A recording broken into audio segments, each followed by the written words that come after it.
ladies and gentlemen, and welcome to the Sleeper Hold, where there are no disqualifications and falls count anywhere. I almost forgot the slogan. Almost messed it up. I came this close to forgetting the slogan, but anyway, I'm the analyst Robert Leach. I'm going to be front-running things this evening for a very, very good reason. But first, I'd like to introduce the co-hosts. Of course, we have the Kluganator. Hello. We came up with his name just a few minutes ago, the Insider Eric Zeidler. It kind of flows really well, though. I like it. Kind of a rhyme thing. Yeah. And then, of course, we have Priest. How y'all doing, ladies and gentlemen? Priest here. And today, on the Sleeper Hold, we have a very special guest. Let me do it as I always do. He hails from his personal chateau off the Passaic River in Newark, New Jersey. He weighs 205.4 pounds of chiseled steel and sex appeal. This right here is handsome Dan Liplock, ladies and gentlemen. There you go. Hello. Well, there you go. Well, you're live at PWA events. I guess that's true. Live in the girls' hearts, that's right. Yes, my spirit lives on in all the ladies' hearts, and their spirits, and their souls. Of course, always. But anyway, so tonight, before we get into anything, the Insider Eric Zeidler has some news to share. We're keeping that. I love it. It just flows so beautifully, man. It's perfect. He has some news to share today about a couple of unfortunate happenings this week in the professional wrestling world. Yes. Yesterday we had the... Speak up a little louder, man. Make sure that mic picks you up. Yeah. Well, we had the passing of the Dynamite Kid. Mm-hmm. Yeah. One half of the British Bulldogs. And then today was Larry the Axe Hennig, grandfather for Curtis Axel, father to Mr. Perfect Kurt Hennig. I didn't even hear about that one today. Yeah. Yeah. Yeah. It always sucks when you have legendary people pass. I mean, and you kind of expect it after a certain point in time. And I mean, I was a big follower of Larry. So, I mean, that was one that it kind of surprised me, but it was like, wow, this is a big thing. And so I was like, okay, this kind of sucks. But I didn't follow as much. But for me, Dynamite was a big thing for me because I followed that whole stuff. Like, back when he was with the Hearts and trained with them and everything else. Right. So it's for me, I was like, yeah, I know that person. I know the things. And I also know from Brett's book the stuff that he did that kind of made him spiral out back in the day and how he tried to get back up and out of the whole mess he was in. I mean, they're two basically really trailblazers of professional wrestling. Oh, absolutely. Easily. In many different aspects as well. I mean, tag team scene, singles as well. Larry the Axe Hennig goes back a really long way. Absolutely. And it's just unfortunate that they both happened consecutively 2 different days right in a row. Yeah. And to make things even more interesting, yesterday when we lost the Dynamite Kid, it was actually his 60th birthday. Yeah. Mm-hmm. Mr. Liplock, do you have any fond memories or moments you'd like to share? To be honest with you, I came into wrestling later than both of those guys were popular. I was never into New Japan when I was a kid. I didn't really know about all that stuff, so I didn't really have a firm grasp on like Dynamite Kid or the British Bulldogs. I know of the British Bulldog, Davey Boy Smith, but Larry the Axe Hennig is obviously a legend. Kurt Hennig's father. I mean, that's all I got to say. Yeah, it's very unfortunate, and I do send my condolences on behalf of the rest of the guys on the Sleeper Hold here tonight. I send my condolences to the families of the Dynamite Kid, and I send my condolences to Curtis Axel and his family as well, who both definitely lost great, down-to-earth people. Yeah. Anyway, tonight, it's about the handsome one, handsome Dan Liplock. Basically, it's your night. It's your show. Talk about what got you into wrestling. What made you find out about PWA? Tell us about your favorite matches, your favorite guys to work with in the ring, fond memories from when you were a child, maybe your first wrestling event, anything like that. Well, Man, you threw a lot of them in one shot, dude. yeah, Alright. yeah. Well, I'm just saying, tell your story. Tell your Yeah. story. Tell your epic tale. Trying to unpack it all. So I guess I could start with. I got into wrestling when I was very young. Wrestling was probably one of my first memories.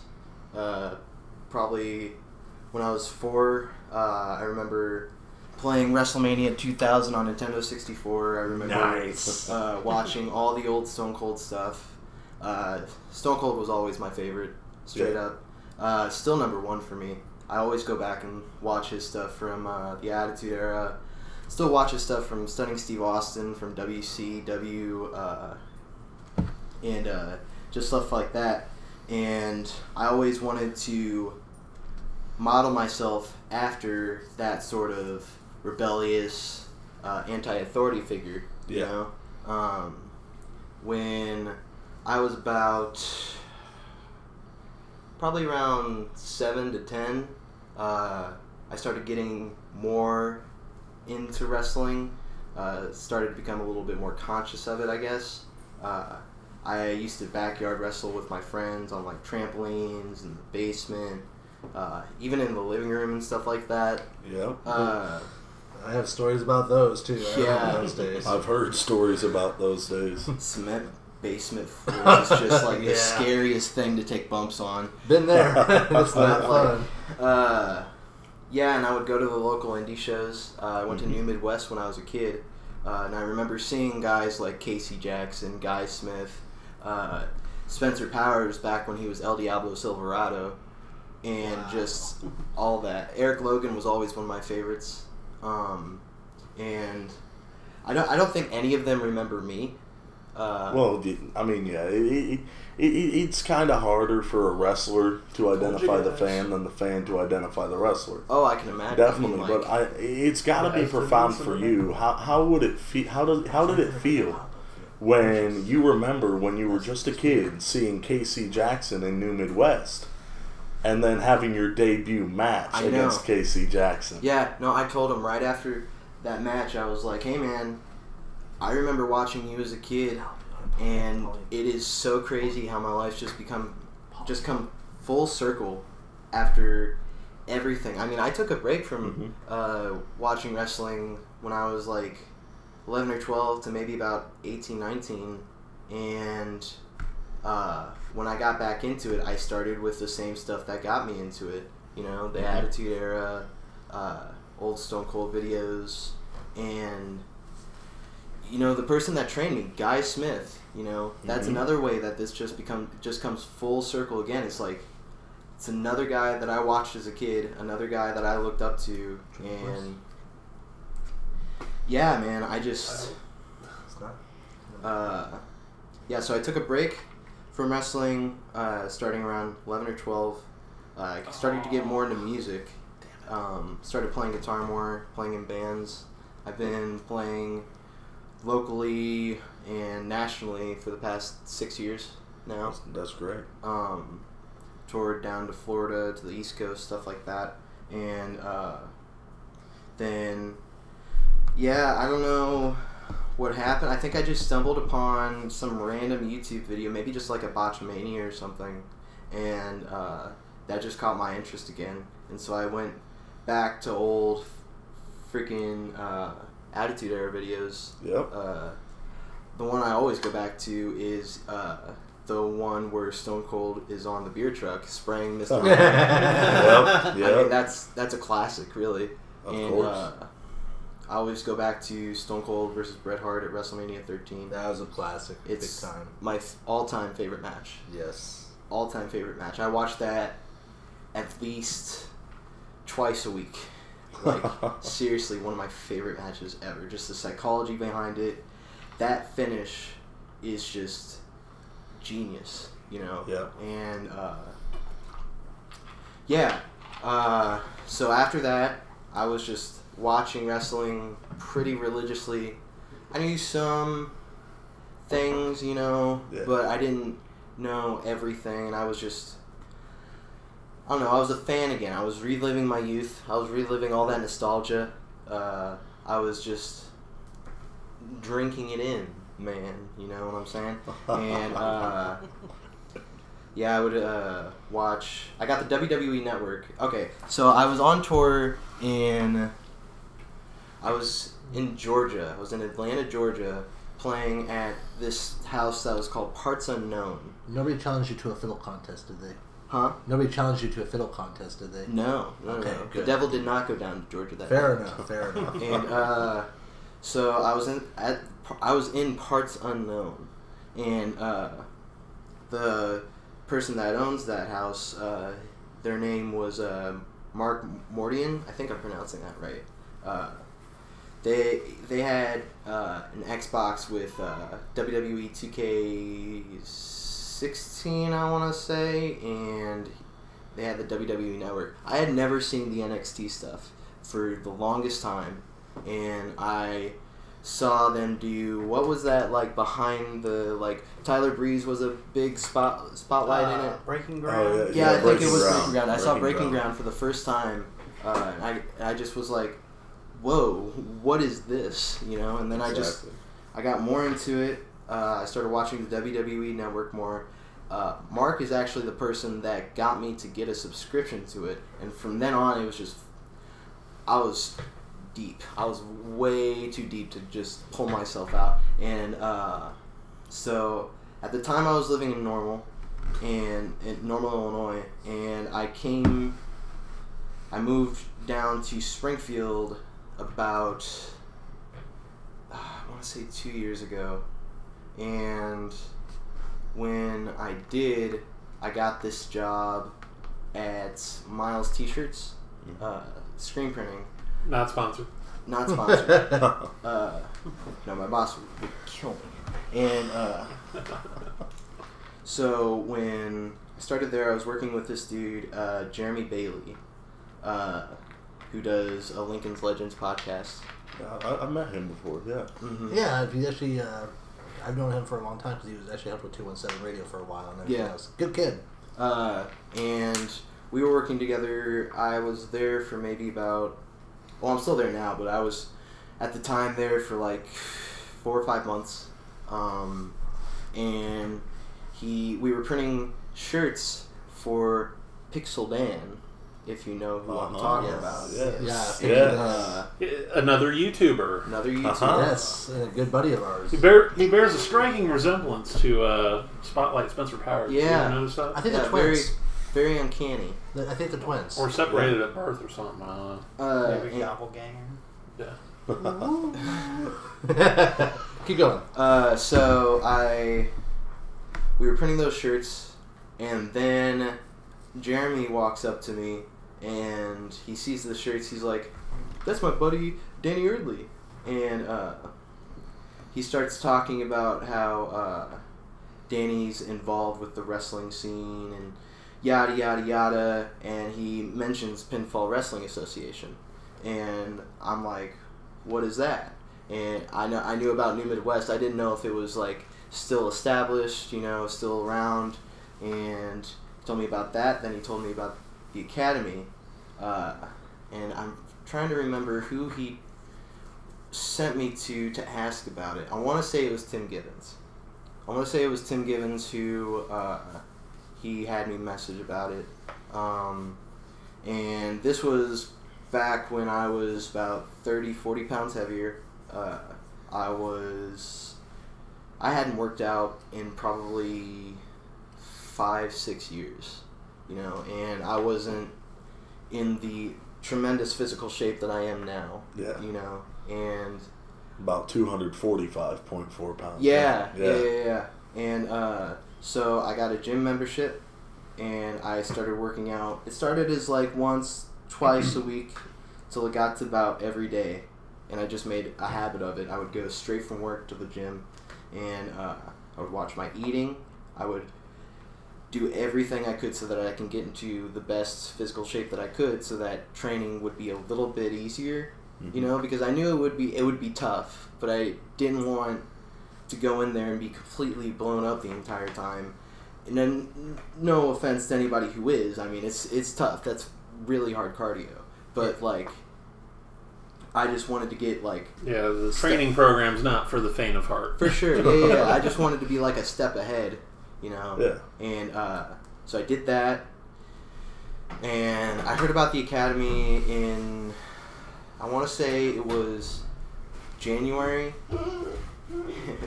and I Future guest. yeah. And I messaged him again back in July or June of last year, and I got the meanest response ever. Tim, can I curse on this show? Or is this This is fine. Okay, we're good. So I was like, "Hi there. I messaged a little while back about the academy. I was wondering if it's still available and what the prices are, what the schedule is, you know, stuff like that." And Tim sends back, "Listen here, fucker. Whoa. If you message me one more time and don't show up to training," and then just gave me the works of it, and just like Put you through the ringer. yeah, for real. Left you out to dry. And then he was like, "Here's Brian Ely's number. Call him." Based on that response, I can kind of see the position where he was at that point. Yeah. Oh, man. So it's kind of It's hilarious. It's hilarious because he was so like shitty to me then, but just I think it was the last PWA show. I was helping set up chairs, and he was like, "How's life on the road treating you, buddy?" It's like, wait a minute here. Yeah. Listen here. Whoa! Oh man. And so yeah, and then I got all the info and yada yada yada, and so I went to the first day of training. It was a Wednesday. I think it might have been August, maybe. I think, and because I was just like, fuck it, you know. If I'm gonna do it, I'm gonna do it. Because I was really hesitant for a little bit, you know. I didn't know. Overthinking it. Yeah. And I was actually listening to Edge and Christian's podcast, you know, and just like hearing their stories, and then I was watching Being the Elite and seeing their shit, and just like, man, I gotta do this, you know, like all that traveling, all that, like, I don't know. And I would always watch like Biggest Pops, you know. Yeah. I feel like Cody Rhodes when I say that, but like I like watched that, and I saw like you know when Stone Cold returned to help out Mankind. Yeah. Like that. I can only imagine the adrenaline that was just rushing through him, and I knew I wanted to feel that. And that was the tipping point. Edge and Christian was the tipping point, and I just gotten over a big breakup, and I moved back in with my mom after like 2-3 years of being on my own, and that was a tipping point, and I just so I finally did it. It was a Wednesday.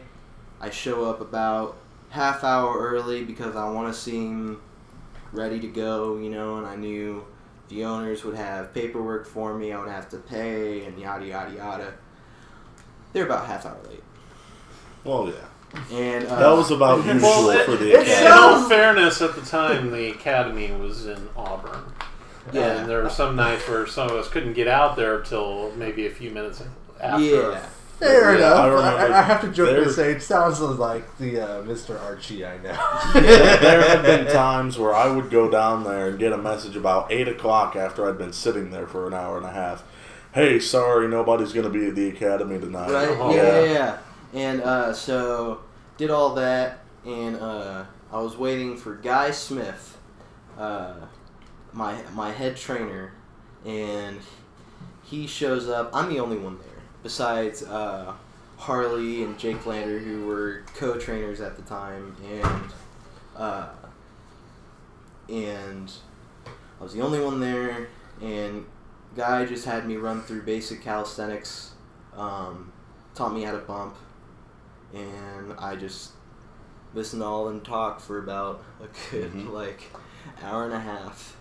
and it was the first time I had ever been in a ring, you know, and I just sat there, and I was walking around it, and I was feeling the ropes, and I was getting on the turnbuckle, and I was just taking it all in, and I was like, yeah, you know, I can see myself doing this for a really long time, if not for like the rest of my life, and like it had always been something I had wanted since I was a kid, and like it's just so crazy that I was finally there and I was finally doing it. And yeah, so like those first couple months of training were pretty tough. The rolls were tough. I messed up my neck probably the first night because I was learning the rolls and I wasn't doing it right. You know, I was actually spiking myself as I was rolling, and I finally realized that's not a good way to do it. Yeah. And so I kept dealing with that pain. The bumps were really bad on my back from the get-go. I was throwing my back out constantly. And I remember those days. Yeah, a lot of people think that ring is like a trampoline-like surface before they even get into that ring, and then they find out much different. That's why I tell people, you know, I've said it before, I'll say it again, pay those dues, help build that ring. You'll learn what it's made of, and it's not as forgiving as you think. Right, and it's steel, it's straight up wood, and maybe that much padding. You know, there's only there's only about a half-inch thick. Yeah, there's only like so much like that can absorb, you know. And yeah, so I quickly learned how to use a heating pad on my back and how to actually take care of myself after training and everything. And so from then on out, it was like 3 of us that were training. It was me, IJ Sweet, and Johnny Kincaid. And I remember all of those days. Yeah, man, it seems like it was so long ago. I know, it's only been about a year and a half. Yeah. If that. And Johnny was there a couple days. IJ would try to be there every day. For the first couple months there, I was there maybe 2 or 3 times, but after a while I was just like, I'm not doing anything during the week anyways. I need to go like every day. And so I did, and I tried my hardest. I gave it my all. Some days were better than others, you know, and I don't know.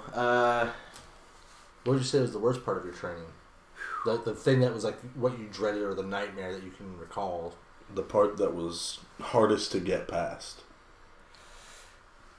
Calisthenics were always such a bitch. Well, not even I've done calisthenics one time, and my quads were gone for about 3 days. Yeah, well, not even just like the hardest to get past, but like the one thing that when you think back of like all the training, what's the one thing you could say was the horror for you? Like, oh man, that was just a nightmare because it hurt, or it was just so difficult to overcome that obstacle. Well, I would say that the bumps were hard, especially when my back was hurting. Yeah. I would definitely throw out my back a lot. And when, let's see, because you would do that bump walking out, then the 3/4 turn, just everything. And we were running the corners and trying to learn the psychology and trying to learn how to call it to each other in the ring, you know. That was always difficult for me because I never am really that good at thinking on the spot, you know. So that was a tough hurdle to overcome, but eventually I did, and I got okay with it. Never really the best, but good enough to like make it through. So that was the first few months. December came, and December was tough for a lot of reasons. Guy Smith, the head trainer, didn't show up a lot, and there was always questions as to whether or not training was actually going to happen. Mm-hmm. There was a lot of times where I would show up, and then I would be told that training didn't happen. Yeah. And hit the wrong button again. And the producer of the night. Yeah. And so that was tough. But I would Sorry, long day at work. Oh, good, man. I understand, man. And, but I would always show up to the shows, help set up the ring and everything. Would always work my hardest and do everything I could. There was one night where I showed up and I had just drinking like a 5-hour energy, a Monster. You know, I was roaring, ready to fucking go, and just like I was sitting in my car waiting. Because I would always get there maybe like an hour early. You know, I'd be coming straight from work. I would get off at like 5 or 6. Training would start at 7, so I'm like going straight there, and Auburn's like a 15-minute drive, so I got there like an hour early. I would sit there, and then I would that night I got a text from, it was either Jake or Harley or something, and they told me training wasn't happening, and I was like, what the fuck, you know? You're just wired. I've had that so many times. I remember the first time I was supposed to go to the academy. I show up there because Tim told me, all right, there's going to be training. You can come check out the academy. And I show up, sit there for an hour, and Tim's like, hey, man, sorry, they just canceled. I'm like, I was so ready. Yeah. Like, I understand that feeling. Yeah. Definitely. Yeah. It's a hype-up moment that just unfortunately gets disappointed, but it happens. For sure. That night, however, because I had seen you guys unlock that door.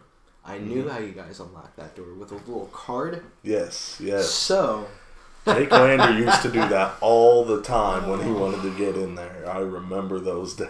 I took it upon myself to walk in that door and roll around and bump and just get my basics in. And that was a terrible idea.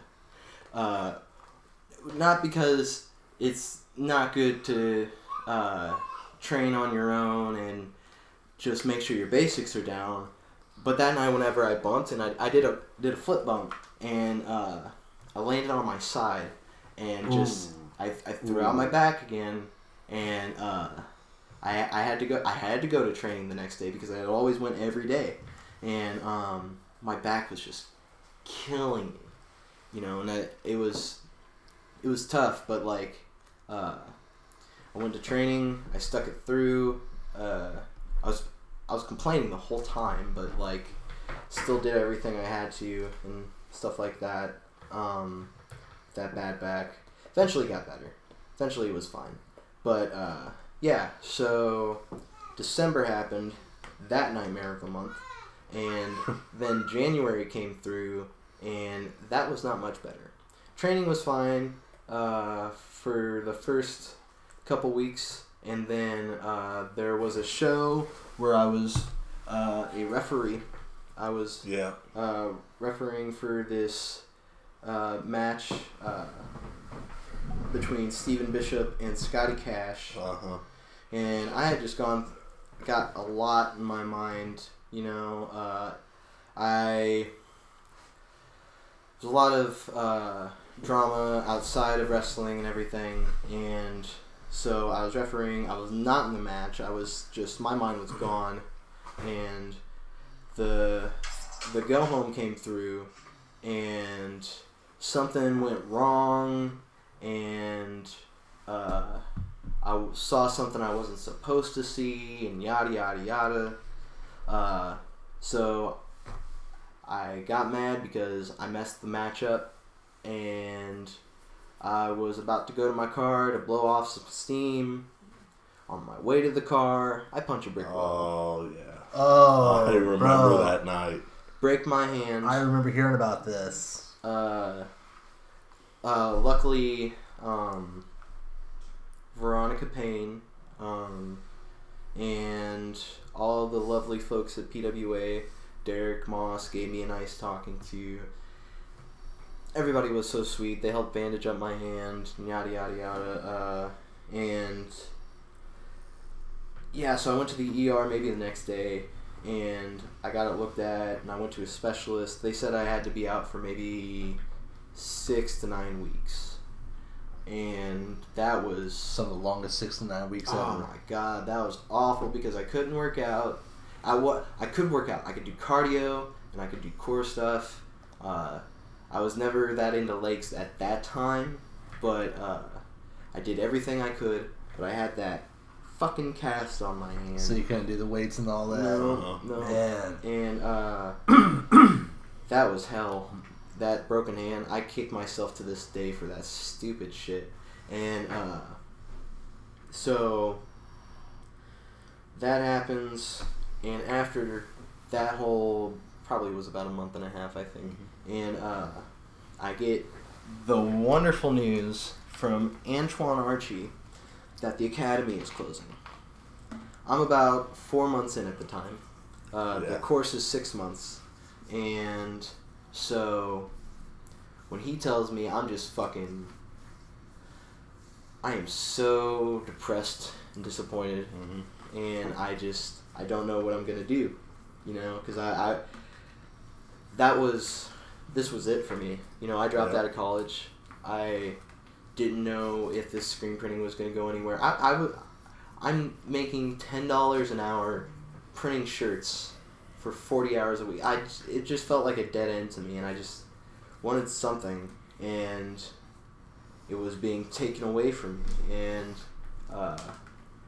so I didn't get those last couple months, except for maybe a few little sessions with Benz and Brian Ely and Harley. Lander would come every now and then. He was really focused on Elgin's training, though, at the time. And so I did all that. It was February, I want to say, and I was back in training. My hand was better, and I was getting through. The academy was just about to close. We had a few weeks left, and I was trying to milk those few weeks for as long as I could. And I'm one of Magnus's lovely henchmen. And, yes. I'm in a gauntlet match with Hada. Yeah. And that motherfucker gives me a Sister Abigail. I had never taken a Sister Abigail before. That was my first mistake. I didn't know how to take it. And so I just slammed my shoulder down on that mat and sprained it. So I'm out for another 3-4 weeks. And by that time, whenever I would get back, the academy would be closed, you know, and I'd be done.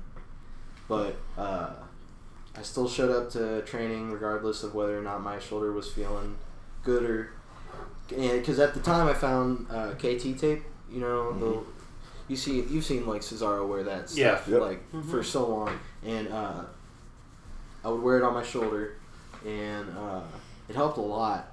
That and Tiger Bomb heating pad helped so much, and training was tough, especially with the shoulder, and I just had to get through it because I knew at the end I would be more satisfied than if I had just stopped when my shoulder got hurt. And academy closed. I was still helping with shows, and then it's either end of February or March, or the beginning of March, and Guy Smith asks me how my shoulder's doing, how my hand's doing, and then asks me if I want to be in a match, and I mean, I was so ecstatic I couldn't say no. And I don't blame you there. Yeah. This is what you've been wanting, right? And he didn't tell me what it was. At first. And I have a feeling this is gonna get interesting. So I'm like standing there for a little bit. I'm walking around, and then he finally puts the card up, and it says gauntlet match: Casey Jackson versus Dan Liplock. And I'm like, I'm facing the champion, the regional heavyweight champion, my first fucking match. Congratulations! Hey, not everybody gets a title shot their first match. Right? Like, what? I mean, granted, it wasn't a title match, but it's still a match against the regional heavyweight champion. Right? And you got to face the main attraction, the man of the hour. Yeah. Yeah. Oh man, I was terrified. But he got me through that match. It was a good little 3-minute thing, and I can still look back on it and say, I mean, it was my first match, so it was dog shit, absolute dog shit compared to what I can do now. But like, for my first match, it wasn't like the worst thing ever. Yeah. I thought it was alright. There was one gut wrench suplex spot that I thought could have went better, but I think that was more on KC than you. Whoa! You know we've had him as a guest before. He'll walk through that door and get you. Hey, KC is in Sin City right now, getting ready for his match against Carrot this weekend. I'm just saying. But we've seen what KC can do. But well, I'm trying to remember if that. No, that wasn't the first time I had ever done a gut wrench suplex. But I know my end wasn't the most helpful or anything, but we still got through it.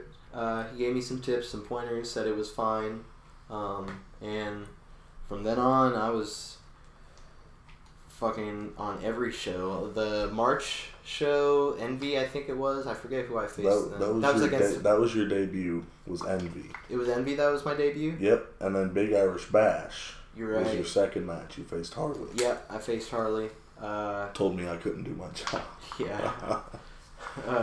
It's funny how things have worked out. Exactly. And so, yeah, that happened. That was a match. And the shows went on. I was having fun. I was only wrestling like 2 times a month. You know, I wasn't really getting any groundwork down. And then May rolls around. After Grand Wrestling Spectacle, I messaged Jesse Matthews of Proving Ground Pro about I think it was the Ryan Buckley tournament. And I was asking if I could help set up, if he needed any help with anything. He messaged back saying that would be awesome. Little did I know, that show was on a Friday. Mm-hmm. I had work. And I didn't even... I misread that entire event page. And when I finally saw it was on a Friday, I was so nervous to message Jesse back. I was like, man, I'm so sorry. I can't do this. I have work. And so I just didn't send him anything. When that happened, a couple weeks passed. Then I went to do the same thing, help out at a 01 show, 01 USA show in Mattoon, and helped out. I helped set up the ring, introduce myself to everybody, and I saw that they are taking names for a battle royal for #1 contendership for the was it the heavyweight? The heavyweight title. Title, yeah, with Christian Rose, yep. Christian Rose. Marco Stunt was in that match. Yes. Mike Outlaw was in that match. Bunch of great names, and that was my first shot with 01, and I still have that card from that show. I remember. I was there that night. I got to call that match. Yeah. That Battle Royal, yep. That's crazy.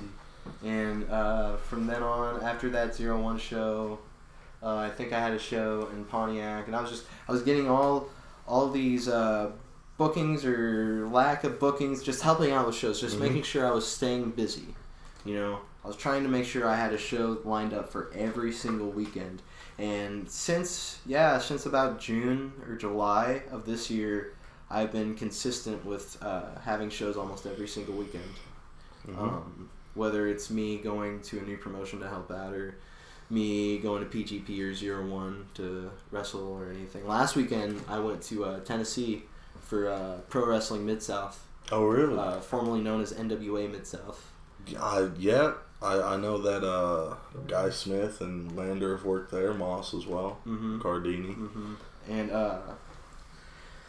yeah, I mean, so many wild memories. Just nights driving by myself, driving with Johnny Kincaid.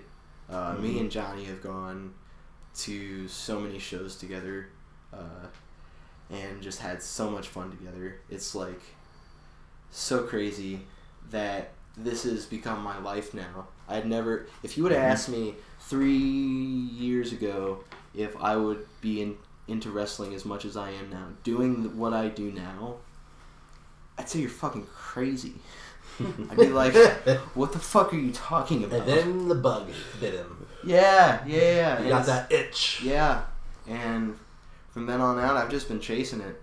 And I don't got any big plans per se for 2019. I'm still getting my foot in the door. I'm still trying to make my name. I'm still just trying to get my faces in as many places as I can and learn as much as I can from as many people as I possibly. I talked to somebody last weekend who has been working for 20 years, just soaking up everything I could, and man, he taught me so much about great heel work and great work on the mic. Told me about all the tag teams he'd managed and everything, and just something you might be doing one day. Hey, I've started this year. That's right. And that's the right. Analyst Rob Leach has become my first hand man, second hand man. I don't even know anymore. But your right hand man. My right hand. Right hand, something like that. That's why we love doing this live. But no, I remember how that came along.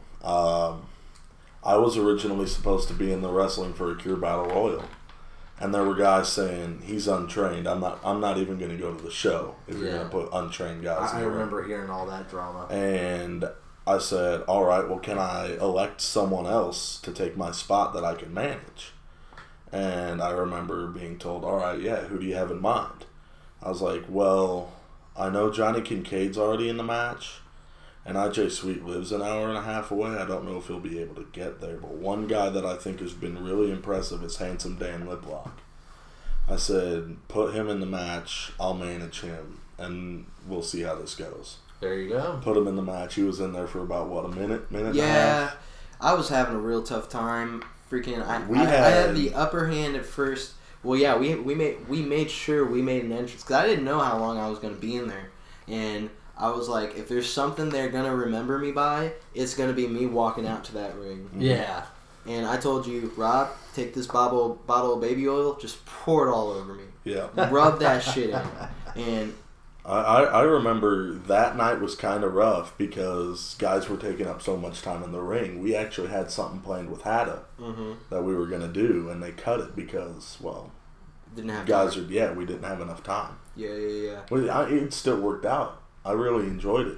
Yeah. And so we ended up going up to Jesse Matthews. I remember this wasn't even planned, but your PGP debut, I sat at commentary cheerleading the whole time, playing complete heel. Like, let's go, Danny, baby, you got this. Screw Baracus, screw Mo Atlas, screw Scott Keys, and all that. And, it just ended up becoming something. I remember that match. I still watch that a lot. I really, honestly, dude, I love your commentary, and, the way you were putting me over, and just, the things you were saying, I was like, Jesus Christ, Rob, just calm down a little bit. We've conditioned him. I couldn't calm down, and I remember I even said at one point, you were, trained by Mark Marrow or something like that. Yeah. He was trained in martial arts by Marvelous Mark Marrow. We've conditioned him well for what he does with that mic. For sure. And, and then, it was the Menard County Fair where I wrestled Scott Keys, and it was a great match. I still watch that back too, and think that it still holds up a little bit. And man, that finish just went so well. And since then, you've been coming out with me, and we've been doing the whole thing, and like just the chemistry between us is like so nice. I know, we've connected. I remember just your second month. You hadn't been in PWA for any more than 2 months. Yeah. We took a trip up north to a show and watched it together, and that was a great time too. So yeah. we've gone back. Even though they told me to not take any photographs or video, and were very, very stern. So they pulled us out of the building. I know what you're talking about now. Yep. I know exactly what you're talking about. We won't say any names right now. Yeah. I mean, but that was a very interesting night. Very interesting street fight that we watched there. Yeah. I want to throw a curveball here because I know you're telling a great story and everything else, but one thing it says about making a name for yourself and making everything else. Let's talk about that real quick. Handsome Dan Lip Lock. What inspired you to create that persona, that angle? Well, so inside I've always had this attitude, joking or not, that I'm like the greatest shit ever. Everybody loves me. And like, if you're not listening to me, listening to my opinions, like, who the fuck are you? And, exactly. It's my adopted son! Junior! I don't know about that. But I don't know if the age. Hopefully the hair loss isn't hereditary. I don't know what his age is, but who knows? And I was watching a lot of Rick Rude at the time. I love Rick Rude. Yep. Such a great heel. Knows how to get that crowd going. He's got the look. This mustache was inspired by him. Nice. Like, I'd been wearing a mustache for, like, ever since I could grow facial hair, just because, like, I've always loved the mustache. Yeah. And, just when I started watching Rick Rude, like, in depth, like, the mustache, how he would have, like, his opponents' faces or their wives painted onto his tights. Interesting side fact, Rick Rude is the only person to actually have been on both Raw and Nitro on the same night. And what a baller move. Yes. Exactly. Talk about that kind of I don't give a shit attitude. Yeah. Cojones. I love it. But it was all because of the fact that Raw was still taped at the time. Yeah. And Nitro was live, so... That's lovely. I love it, though. That's beautiful. And, man. But yeah, I watch a lot of Rick Rude. So I wanted that attitude. I wanted that just style, but I wanted to make it my own. The original idea was to go sort of down the road of like a greaser sort of style, which you can obviously see with the shine, the slick back hair, the sunglasses, the leather jacket. It screams greaser. And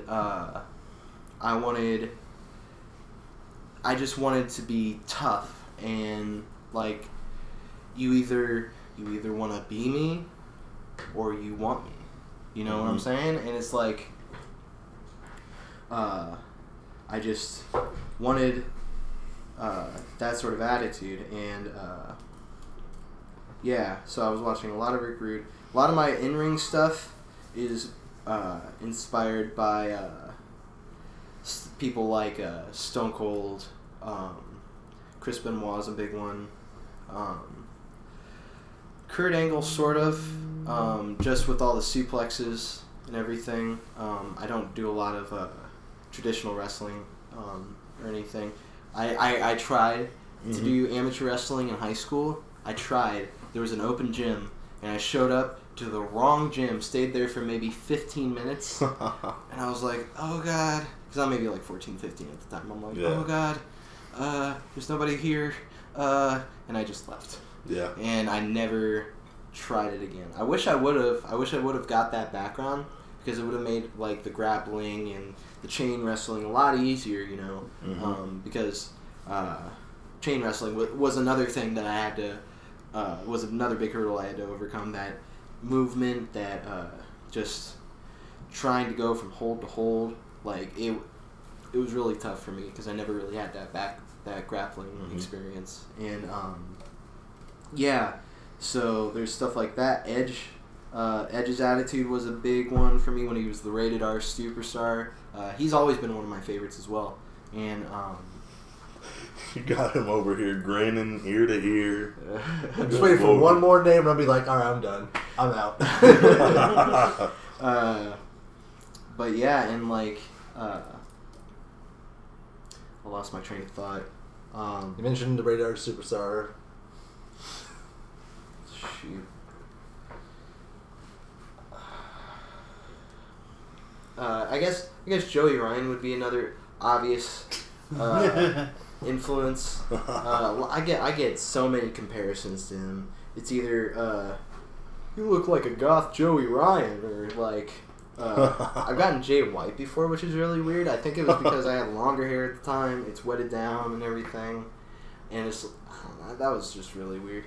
But yeah. So, I mean, yeah, that's where I get a lot of my inspiration from. I'm still, like, learning new things to this day. I'm trying to learn different ways to get into my finishing maneuver, the shot to the heart, that jumping DDT. Yep. Learning new ways to get into different chain moves and stuff like that. And I'm just... The matches I always go back to watch to learn all those things and to learn the psychology is just Stone Cold Bret Hart WrestleMania 13, Shawn Michaels and Bret Hart at WrestleMania. It was the Iron Man match. Was that a WrestleMania or was that? I think it was. I think so. Yeah. Just it was either WrestleMania or SummerSlam. It was one of those two. It was one of the top ones at that time. Yeah. And yeah, man. I've just been modeling myself after that. And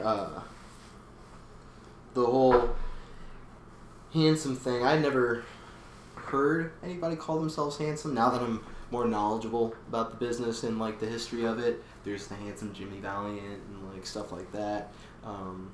And I thought it was so original. And I knew that I could rhyme the handsome Dan with the handsome man. And from then it was just off to the fucking races. And so I was like, okay. So I started having regular matches, and I realized, okay, I need merch now. I gotta make money off of this somehow, because nobody's paying me yet. Yeah. And so luckily I work at a screen printing shop. Yeah. And win-win situation there. Yeah. So I got that done on the low, and got decent amount of shirts. Should have worn one today. I'm so silly. But I just had some of these great ideas about how to design myself and make a brand, which I had done before with past bands and everything. I learned how to network and market myself on different platforms. Learned how to make a brand, make it be memorable, and just I know how to be creative with stuff like that. And so did that, and so now I'm here. I have a couple shows this weekend. I got PWA Saturday, of course, which was the fight before Christmas, and PGP and 01 are doing a co-show with the Chris Cunningham benefit, helping him get a handicap van because his broke down, right? Yeah, something like that. Yeah, I'm pretty sure. And that's gonna be really fun. They actually put me on the flyer, which I was not expecting, but that's awesome. You know, I'm next to Steve Manders and freaking Jake Garvin, and it's like, whoa. And since then, I've been watching wrestling almost constantly. Like, all I listen to at work is either wrestling podcasts, or I'm watching it on my phone. Mm-hmm. Or I'm watching wrestling on my phone on the Stairmaster at the gym, or I'm watching wrestling on my laptop at home. It's just completely consumed my life, consumed my mentality. Well, all I think about nowadays is wrestling, my girlfriend, work, sometimes, and just, yeah, it really has become a passion. Whenever I step out of that curtain, it's like I become just, I let it all out. You know? Yeah, it's my escape. That's the crazy thing. Chance to be kind of your uncensored self. Yeah. That's the crazy thing about this business. You're backstage, you got all these thoughts running through your head. Maybe you're nervous before a show. I've had that feeling before. Then you hit that curtain and it's all gone. Yeah. You see those people engaged with who you are, and you're like, all right, I'm going to show them, and I'm going to make them remember me. Mm-hmm. Yeah, and, I mean, I still get nervous before shows. I mean, everybody should. I think Casey Jackson told me, if you're nervous before a show, that just means you care. Mm-hmm. And from then on, I just... Jake Durden told me something similar. It's like, you can use that energy for one thing, or you could use it for something good and put it... And just channel it into something more productive. And my last big match, my street fight with Brandon Taggart, I was so nervous before. I'd never been in a street fight before. I'd never been in front of like a crowd like that, because that crowd was loud. That crowd was that was an amazing crowd. And I was shaking. I was like, God, what are we gonna do? Because Scott fucking Keys decided to babysit his fucking kids instead of show up to the show. Or no, break his car down or something. I don't know. Nah, he babysitted his fucking kids. And anyways, but yeah, that was probably one of my favorite matches I've ever had. Just everything in that match went as well as it could have. As well as it could have, I think, for what it was. And, yeah, man, 2019 is probably going to be, like, one of the craziest years.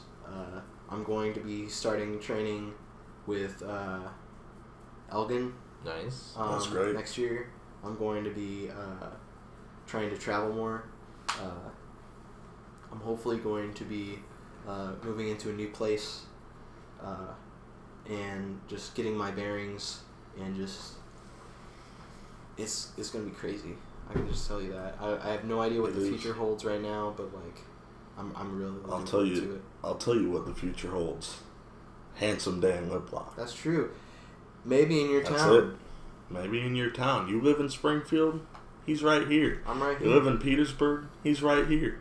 You live in Mattoon, he's right there. You live in Homer, I'm right there. Exactly. We're both there. Yeah. In Springfield, maybe not as a pair, but everywhere else, we're like this. And so that's what you can expect to see, is Dan Liplock racking up victory after victory. That's what's going to happen, whether you like it or not. Anyway, I'd like to thank you for coming on the show. Thank you guys for having me.